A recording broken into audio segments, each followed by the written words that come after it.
visual yang Anda saksikan adalah visual terbaru terkait dengan kedatangan Kepala Ponpes Al Zaitun, Panji Gumilang. Ya, ini dia. Di Bareskrim Mabes Polri, ini adalah kedatangan yang kedua kalinya. Pasca ia diperiksa pertama kali oleh polisi pada tanggal 3 Juli yang lalu. Sebenarnya Jumat minggu lalu ia sempat dipanggil untuk diperiksa terkait dengan kasus dugaan penistaan agama untuk yang kedua, tapi ia berhalangan hadir dan meminta penjadwalan ulang, dan hari ini ia hadir kembali di Bareskrim Mabes Polri. Terserah Pak Panji, ini ada pemeriksaan kok.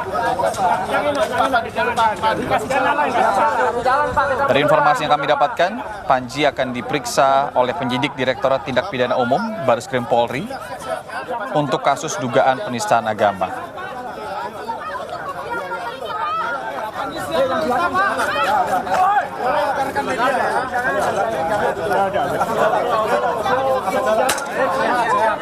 Sebelumnya, Panji Gumilang jadwalnya ini seharusnya diperiksa minggu lalu, namun pimpinan Al Zaitun ini kemudian melalui kuasa hukumnya atau penasihat hukumnya mengirimkan surat keterangan sakit atau surat dokter yang kemudian polisi melalui Bareskrim Polri, Direktur Tindak Pidana Umum atau Dirtipidum Bareskrim Polri Brigjen Juhandani Raharjo Puro melayangkan panggilan kedua, yaitu hari ini 1 Agustus 2023. Waktunya ada nanti Pak. Wartawan ini nggak bisa diurus Pak. Nanti ada waktunya. Ya waktunya ada nanti. Beliau mau diperiksa dulu. Sama-sama kerjasama dong. Sama-sama kerjasama. Ayo.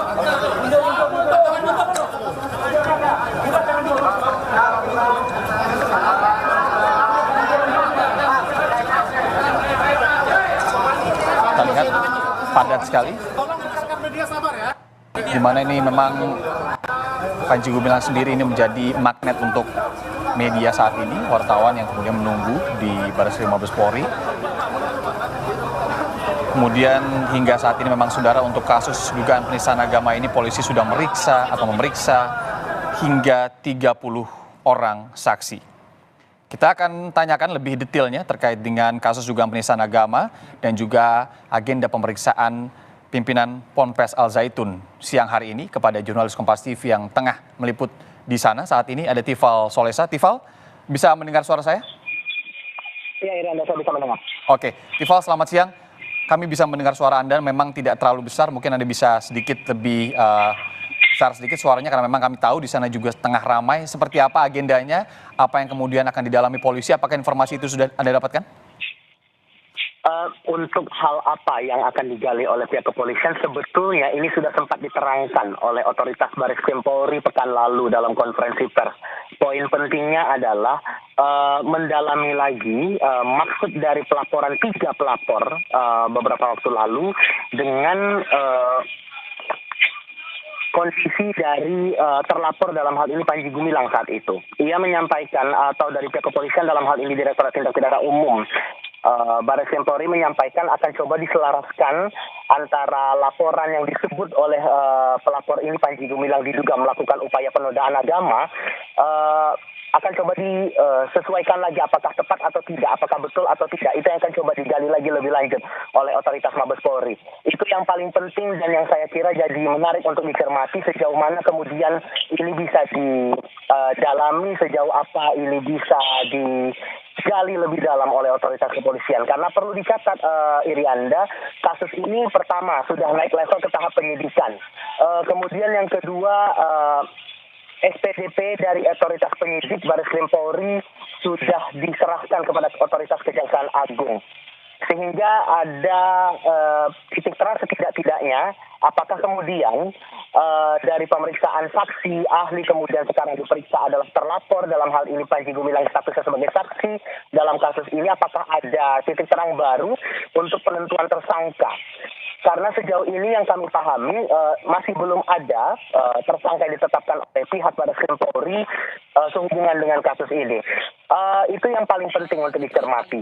Yang kami pahami juga sejauh ini bahwa sudah ada 30-an saksi yang sudah diperiksa oleh penyidik totalnya 38 saksi dengan 16 ahli. 16 ahli itu terdiri dari ahli hukum pidana, lalu juga ahli sosiologi dan ahli agama.